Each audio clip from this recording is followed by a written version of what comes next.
Welcome back to our YouTube channel devoted for civil services. I hope आप लोगों को पिछली वीडियो समझ में आई होंगी, तो उसी के आगे कंटिन्यू करते हैं। आज हम शुरू करेंगे मॉनेटरी पॉलिसीज़ और इन्फ्लेशन किसी नेक्स्ट वीडियो में शुरू करेंगे, ठीक है। तो इसके आगे देखते हैं मॉनेटरी पॉलिसीज़ आखिर होती क्या हैं और हम कहते किसको हैं। ये देखते हैं मॉनेटरी पॉलिसीज़, ठीक है। देखिए, मौद्रिक नीतियाँ किसी भी देश की केंद्रीय बैंक की जिम्मेदारी होती हैं। जो हमारी मौद्रिक नीतियाँ होती हैं, यानी कि जो हमारी मॉनेटरी पॉलिसीज़ होती हैं, ये किसी भी देश की केंद्रीय बैंक की, जैसे इंडिया है तो इंडिया में केंद्रीय बैंक है आरबीआई, तो आरबीआई की क्या है, जिम्मेदारी होती हैं मौद्रिक नीतियाँ, ठीक है। मौद्रिक नीतियों के माध्यम से एक देश की केंद्रीय बैंक अर्थव्यवस्था में मुद्रा के प्रवाह को नियंत्रित करती है। कहने का मतलब क्या है कि जो आरबीआई है वो मुद्रा के प्रवाह को नियंत्रित करती है, किसके माध्यम से, मॉनेटरी पॉलिसीज के माध्यम से। ओके, इसमें होता क्या है कि जो मुद्रा का प्रवाह होता है उसे हम तरलता कहते हैं। मुद्रा के प्रवाह को ही क्या कहते हैं, तरलता कहते हैं, ठीक है। और नीतियों के माध्यम से एक देश की केंद्रीय बैंक अर्थव्यवस्था में मुद्रा के प्रवाह को नियंत्रित करती है, जैसा कि मैंने अभी आपको बताया। तो मुद्रा के प्रवाह को नियंत्रित करने से आखिरकार तात्पर्य क्या है कि आप जब कह रहे हैं कि मुद्रा के प्रवाह को हम नियंत्रित कर रहे हैं, यानी कि आरबीआई नियंत्रित कर रही है मुद्रा के प्रवाह को, तो इसका आखिरकार मतलब क्या है कि इसका मतलब क्या है नियंत्रित करने का। तो इसका तात्पर्य ये है कि अगर मान के चलिए इंडिया की अर्थव्यवस्था है, ठीक है, इंडिया की अर्थव्यवस्था में मुद्रा बहुत ज़्यादा हो गई, या मुद्रा का प्रवाह क्या हो गया है, काफ़ी ज़्यादा हो गया है, ठीक है। तो इन नीतियों के माध्यम से केंद्रीय बैंक किन नीतियों के माध्यम से, मॉनेटरी पॉलिसीज के माध्यम से आरबीआई क्या करेगी, जो अधिशेष धनराशि है, यानी कि जो अतिरिक्त मुद्रा है अर्थव्यवस्था में, उसको सोख लेगी। सोखने का मतलब अपने पास करने का प्रयास करेगी, कैसे भी आगे बताएंगे, उसकी टेंशन मत लीजिएगा। सोख लेगी। और यदि मान लिया जाए कि अर्थव्यवस्था में मुद्रा का प्रवाह कम है, ये तो हमने ज़्यादा को बताया, तो आरबीआई सोख लेगी। अब हमने कह दिया कि जैसे कम है मुद्रा का प्रवाह, यानी कि तरलता क्या है, कम है, तब इन्हीं नीतियों के माध्यम से एक देश की केंद्रीय बैंक अर्थव्यवस्था में अतिरिक्त मुद्रा प्रवाहित करेगी। बात समझ में आई। जैसे मान के चलिए ज़्यादा है तो क्या करेगी, सोख लेगी। मान के चलिए अर्थव्यवस्था में मुद्रा कम है तो उसे क्या करेगी, और अतिरिक्त मुद्रा प्रवाहित करने का प्रयास करेगी। तो हम मतलब इसमें कह सकते हैं कि मौद्रिक नीतियों के माध्यम से एक देश की केंद्रीय बैंक उस देश की अर्थव्यवस्था में मुद्रा के प्रवाह को संतुलित बनाए रखती है। अगर एक लाइन में यहाँ कहना चाहें तो इंडिया की केंद्रीय बैंक कौन है, सेंट्रल बैंक, आरबीआई। आरबीआई क्या कर रही है, मॉनेटरी पॉलिसीज के माध्यम से मुद्रा के प्रवाह को नियंत्रित यानी कि संतुलित बनाने का प्रयास कर रही है। ना बहुत ज़्यादा होना चाहिए और ना बहुत ही कम होना चाहिए। ओके, तो एक देश की केंद्रीय बैंक अर्थव्यवस्था में मुद्रा के प्रवाह को नियंत्रित करने का प्रयास करती है, ठीक है। अब है क्या, क्योंकि यदि मुद्रा का प्रवाह ज़्यादा हो जाएगा, थोड़ा समझिए, क्योंकि होगा क्या कि यदि मुद्रा का प्रवाह मान के चलिए बहुत ज़्यादा हो जाता है कि भाई फ्लो जो है मुद्रा का बहुत ज़्यादा हो जाए, मान के चलो, तो क्या होगा, आप इसे कह सकते हैं, इससे होगा कि मुद्रास्फीति बहुत तेज़ी से बढ़ जाएगी। मुद्रास्फीति में आपको नेक्स्ट ये ख़त्म हो जाएगा मॉनेटरी पॉलिसीज, उसके बाद ये टॉपिक पढ़ाऊंगी। होगा क्या कि जैसे मुद्रा का प्रवाह क्या है, बहुत ज़्यादा है, तो होगा क्या, मुद्रास्फीति बहुत तेज़ी से बढ़ जाएगी। और ये होगी कैसी मुद्रास्फीति, मांग जनित मुद्रास्फीति होगी। कैसी होगी, मांग जनित मुद्रास्फीति। और मांग जनित मुद्रास्फीति क्या होती है, इसे मैं आपको जब मुद्रास्फीति पढ़ाऊंगी तो साथ में ही बताऊंगी, ठीक है।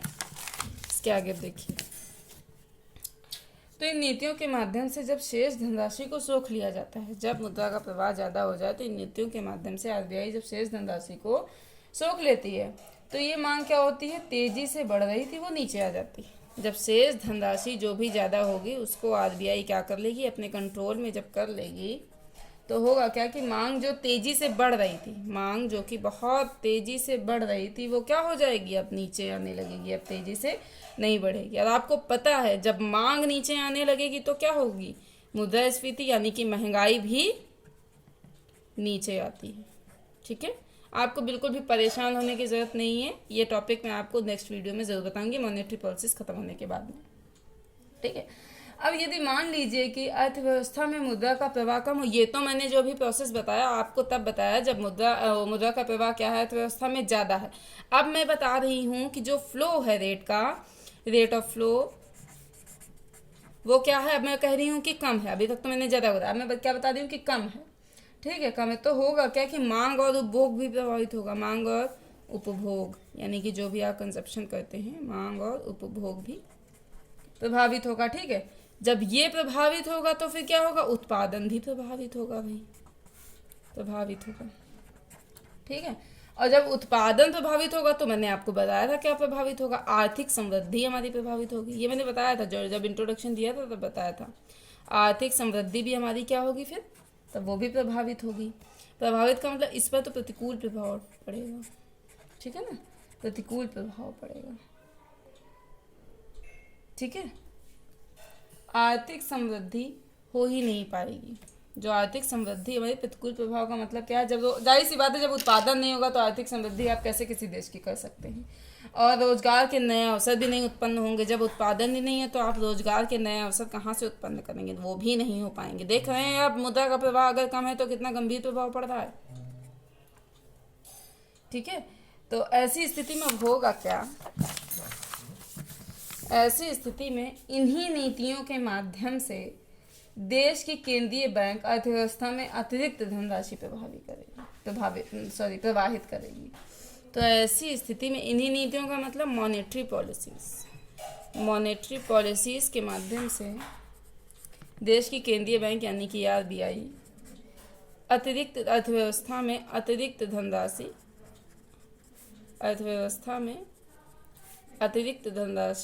प्रवाहित करेगी। ठीक है, इतना आई थिंक आपको समझ में आया होगा।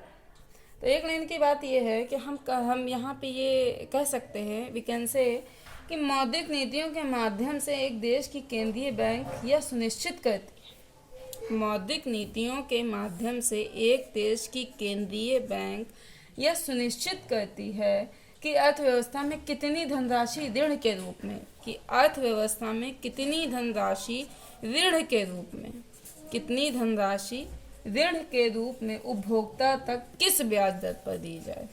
समझ में आया कुछ, किस ब्याज दर पर दी जाए। एक बार फिर से सुन लीजिए, इन्हीं मॉनेटरी पॉलिसीज के माध्यम से एक देश की केंद्रीय बैंक यानी आरबीआई ये तय करती है, ये सुनिश्चित करती है कि अर्थव्यवस्था में कितनी धनराशि ऋण के रूप में किस ब्याज दर पर दी जाए। ऐसा क्या करती है, सुनिश्चित करती है केंद्रीय बैंक, वो यही तय करती है कि कितनी क्या पहुंचनी चाहिए। अब देखिए होता क्या है कि जो मौद्रिक नीतियां होती हैं भारत में अप्रैल के महीने में जारी होती हैं। मौद्रिक नीतियां जो होती हैं भारत में अप्रैल के महीने में जारी होती हैं और इनकी समीक्षा हर 2 महीने में की जाती है। जैसे समझ लीजिए, जैसे अप्रैल के बाद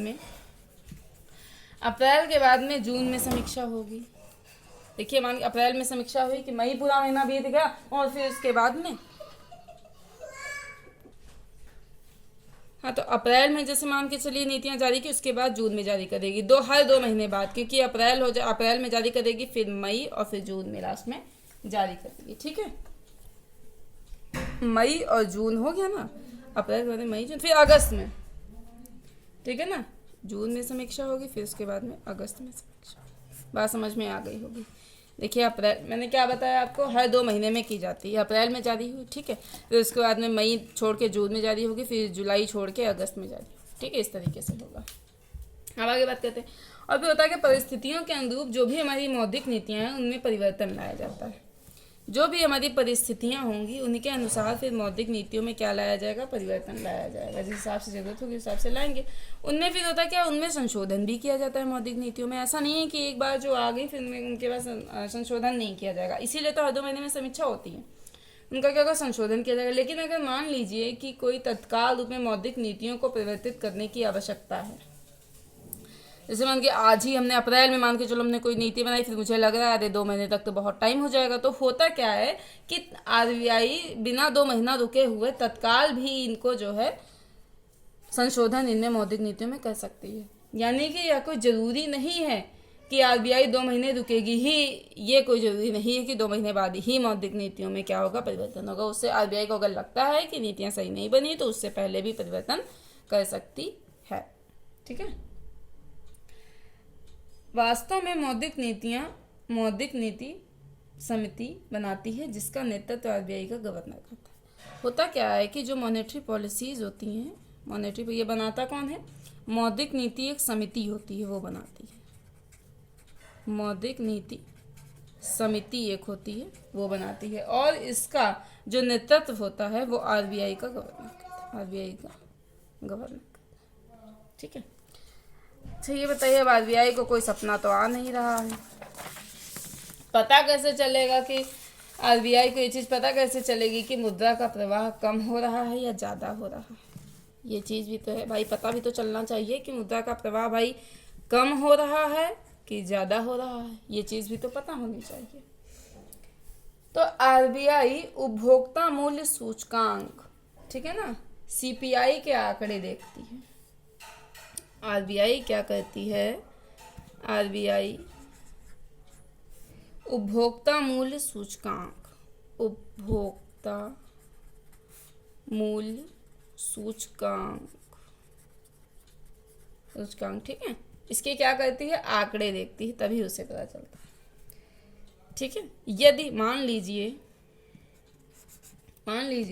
कि मुद्रास्फीति बहुत तेजी से बढ़ रही है, जो हमारा इन्फ्लेशन है वो क्या है, बहुत तेजी से बढ़ रहा है, तो आरबीआई समझ जाती है कि अर्थव्यवस्था में मुद्रा का प्रवाह ज़्यादा है।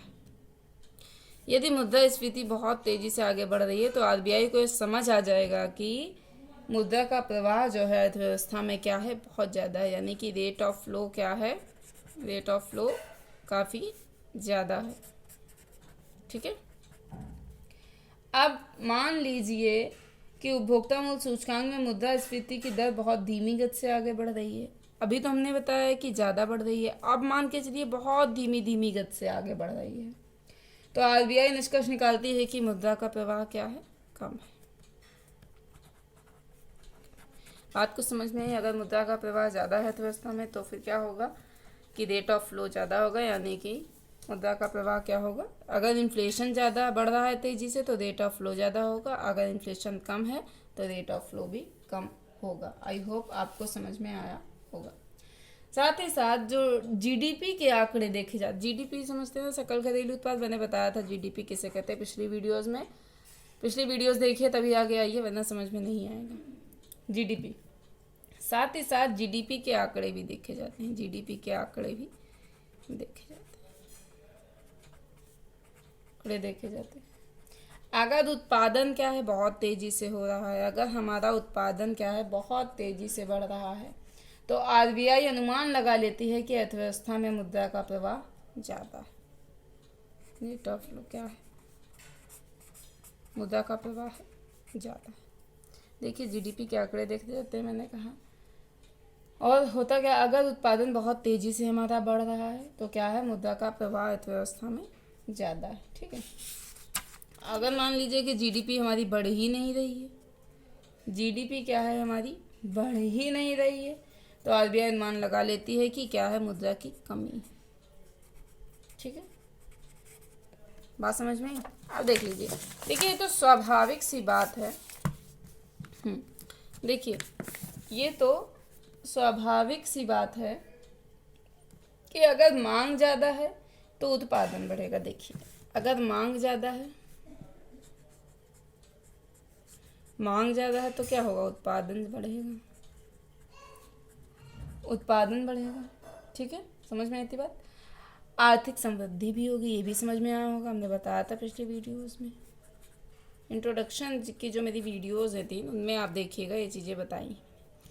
मांग बढ़ेगा तो उत्पादन बढ़ेगा तो आर्थिक समृद्धि होगी, लेकिन ये भी तो है कि इसके साथ साथ मुद्रास्फीति भी तो बढ़ेगी भाई। इसके साथ साथ क्या होगा, मुद्रास्फीति भी तो बढ़ेगी। तो जब आरबीआई मुद्रास्फीति को नियंत्रित करने के लिए अर्थव्यवस्था से अतिरिक्त धनराशि सोखेगी तो मांग नीचे आएगी।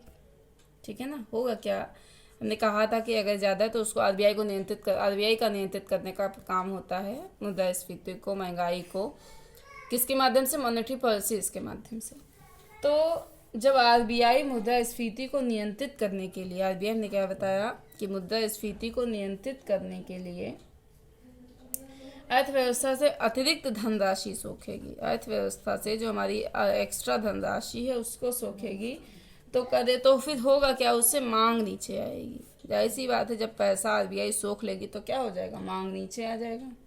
मांग नीचे आएगा तो क्या होगा, उत्पादन भी नीचे आएगा। मांग नीचे आएगा तो उत्पादन भी नीचे आएगा। जब उत्पादन नीचे आएगा तो मुद्रास्फीति भी क्या होगी, हमारी नियंत्रित हो जाएगी। समझ में आया कुछ? लेकिन आर्थिक समृद्धि भी तो इससे नीचे आएगी भाई, आर्थिक समृद्धि भी तो इससे नीचे आएगी। बात समझिए, मांग ऊपर है, उत्पादन भी ज़्यादा है, ठीक है, और आर्थिक समृद्धि भी ज़्यादा है, लेकिन मुद्रास्फीति भी क्या होगी, वो भी तो ज़्यादा होगी। अब क्या है, आरबीआई क्या करेगी, धनराशि को सोखने का प्रयास करेगी अर्थव्यवस्था से, तो मांग नीचे आएगी, उत्पादन नीचे आएगी, उत्पादन नीचे आएगा तो ये मुद्रास्फीति नीचे आएगी, उसके बाद फिर क्या होगा, आर्थिक समृद्धि भी नीचे आएगी। तो फिर आरबीआई ऐसा करेगी ही क्यों, ये भी तो बात है भाई। जब आर्थिक समृद्धि हमारी नीचे आ रही है, जीडीपी, तो फिर आरबीआई ऐसा क्यों करेगी? आरबीआई ऐसा इसलिए करेगी क्योंकि सुनिए, मुद्रास्फीति या महंगाई को नियंत्रित करने के लिए आरबीआई आखिरकार, जैसे मुद्रास्फीति को नियंत्रित करने के लिए आरबीआई आर्थिक समृद्धि के साथ आखिरकार समझौता करेगी ही। ये समझिए क्यों करेगी, ही बताते हैं। समझौता ही तो हुआ है एक तरीके से। क्यों करेगी, क्योंकि होता क्या है कि आरबीआई के पास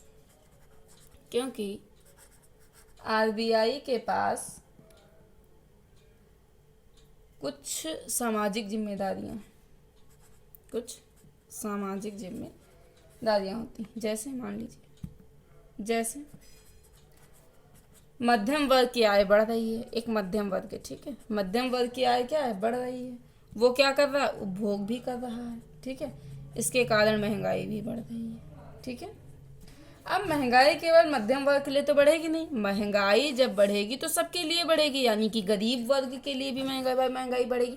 महंगाई जब बढ़ेगी तो क्या होगा, गरीब वर्ग के लिए भी तो महंगाई बढ़ेगी। अकेले जो, अगर आप सोचिए मध्यम वर्ग के लिए बढ़े या अमीर के लिए बढ़े, ऐसा तो होता नहीं है। आरबीआई गरीब के लिए भी बढ़ेगी। तो आय बढ़ी, ठीक है, किसी अन्य वर्ग की उपभोग बढ़ा, लेकिन महंगाई गरीब के लिए भी बढ़ गई, ठीक है। तो आरबीआई सोचती है कि वर्तमान में आर्थिक समृद्धि के साथ समझौता कर लो और मुद्रास्फीति को तत्काल नियंत्रण में कर लिया जाए। इसीलिए आरबीआई क्या करती है, जीडीपी के साथ, यानी कि आर्थिक समृद्धि के साथ समझौता कर लेती है, इकोनॉमिक ग्रोथ के साथ समझौता कर लेती है, लेकिन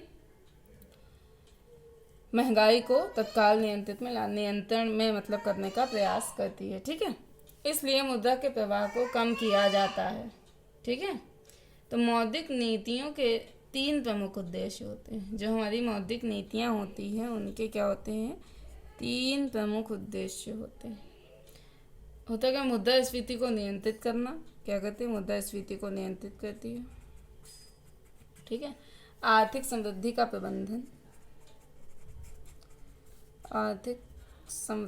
प्रबंधन, ठीक है। घरेलू मुद्रा के विनिमय दर को संतुलित बनाए रखना, मुद्रास्फीति का नियंत्रण, इसका प्रबंधन, ठीक है। और घरेलू मुद्रा के विनिमय दर को संतुलित बनाती है, ठीक है। आपने देखा होगा कि डॉलर कभी 74, कभी 76, 75 के बराबर होता है, ठीक है। डॉलर जो है कभी 74 रुपये, 75 रुपये, इस तरीके से होता है। तो इसे ही जो होती है ना, इसे ही विनिमय दर कहते हैं। आगे हालांकि पढ़ाएंगे कार्य से, इसे ही विनिमय दर कहते हैं, विनिमय दर कहते हैं, आगे बताएंगे। मतलब क्या है कि मौद्रिक नीतियों के अंतर्गत आरबीआई कुछ उपकरणों का प्रयोग करती है।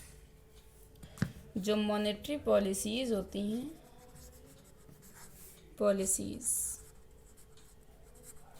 इसके अंतर्गत आरबीआई कुछ उपकरणों का प्रयोग करती है, ठीक है, और इन्हीं उपकरणों के माध्यम से कुछ क्या करती है, उपकरणों का प्रयोग करती है, और इन्हीं उपकरणों के माध्यम से आरबीआई मुद्रा के प्रवाह को क्या करती है, नियंत्रित करती है, ठीक है, क्या करती है, नियंत्रित करती है, किसको, रेट ऑफ फ्लो को। अब उपकरण क्या है, आवश्यकता पड़ने पर अतिरिक्त धनराशि अर्थव्यवस्था में प्रवाहित भी करती है, जैसे आवश्यकता है तो अतिरिक्त धनराशि भी प्रवाहित करेगी। जो अधिशेष है वो अर्थव्यवस्था से क्या कर लेती है, सोख लेती है, जो अधिशेष है वो, और कम है तो प्रवाहित करेगी। अब ये उपकरण होते क्या हैं, दो टाइप के होते हैं। एक तो होता है उपकरण जो है, एक तो होता, उपकरण क्या होते हैं, दो टाइप के होते हैं। एक तो होता है हमारा पारंपरिक, दूसरा होता है हमारा गैर पारंपरिक।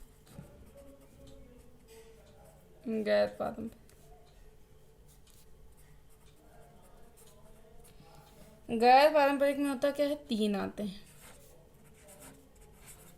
पहला होता है हेलीकॉप्टर मनी और ड्रॉप, हेलीकॉप्टर